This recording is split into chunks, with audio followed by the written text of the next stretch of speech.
So in this video, we're going to look at question 30, where we have to complete a table where numbers are represented either as fractions, decimals, or percentages. So I'm going to look at a couple rows of these, particularly row A. First, we're given a fraction, 18 over 25, and how do we convert it to a decimal? Well, remember that a fraction can always be interpreted as the numerator divided by the denominator. So if we have access to a calculator and we just divide 18 divided by 25, we get 0.72, and that is the decimal equivalent. How do we convert that to a percent? Well, the easiest thing is, since we already have the decimal equivalent, we can use our rule for converting from decimals to percentages, where we only have to shift the decimal 2 places right in order to make that happen. So 0.72 as a decimal, if I want to convert it to a percent, so decimal to percent, is shift 2 places right and add the percentage. So 0.72 is 72%. Another way that you can do that is you could just look at 0.72 and say, hey, the way I know my place values, the way I pronounce that is 72 hundredths. So it's just the fraction 72 over 100. You could also show that by taking the original fraction and finding an equivalent fraction with 100 in the denominator. Since we had a 25, we need to multiply by 4 to get to 100. If we multiply the denominator by 4, we also have to multiply the numerator by 4. Either way, you get this result of 72%. And it's always good to take a step back and make sure that we understand that all these numbers make sense. So 72% means 72 out of 100, right? It's a number that is smaller than 1. So never always go back and do a sanity check.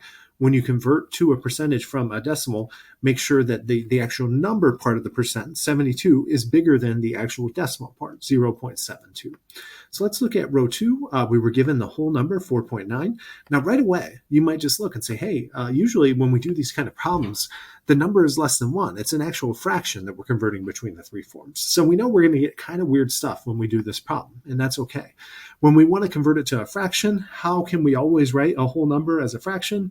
Well, we can just write it as that whole number divided by 1. So it'd be 4.9 over 1. Right? Anything divided by 1 is just itself. However, we'd look at the numerator and we'd say 4.9. Well, typically for a fraction, I don't want a decimal in there. And just like we did in a previous example, we can remove that decimal by shifting it 1 place right. In order to shift the decimal 1 place right, we need to multiply by 10. If we multiply the numerator by 10, also multiply the denominator by 10, and you get 49 tenths. And that is an improper fraction because the numerator is bigger than the denominator, but it is in simplest form because the only factors of 49 are 7, and the only factors of 10 are 5 and 2, so they share no common factors, even though both are not prime numbers. For converting that to a percentage, since we were given it originally as a whole number, again, just like the example we just did, we just need to shift the decimal 2 places right and then add the percentage. Well, what happens in that case? We kind of got an add of 0, right? Because when you shift it 1 and you shift it 2, right, that comes out to be 490%.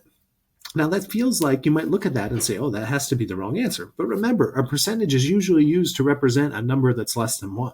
This number, 4.9, is a big number. It's greater than 1.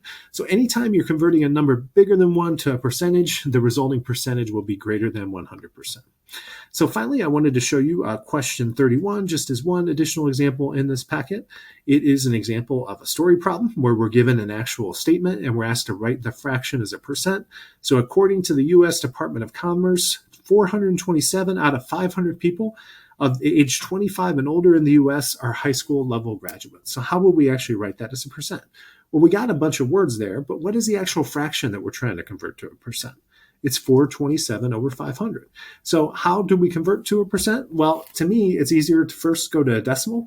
427 over 500 can be interpreted as the division problem. 427 divided by 500, that is a decimal equivalent of 0.854. And if we want to convert that to a percent, remember decimal to percent, shift 2 places right, add the percent sign, that comes out to be 85.4%. And hopefully you have some intuition that if you think about 427 out of 500, that's kind of like, it's not just rounding here, right? 400 out of 500, that's kind of like 4 out of 5. And maybe you remember that 4 out of 5 is like 80%. So that is in the ballpark of what we would expect in terms of when we deal with percentages and decimals in our daily lives.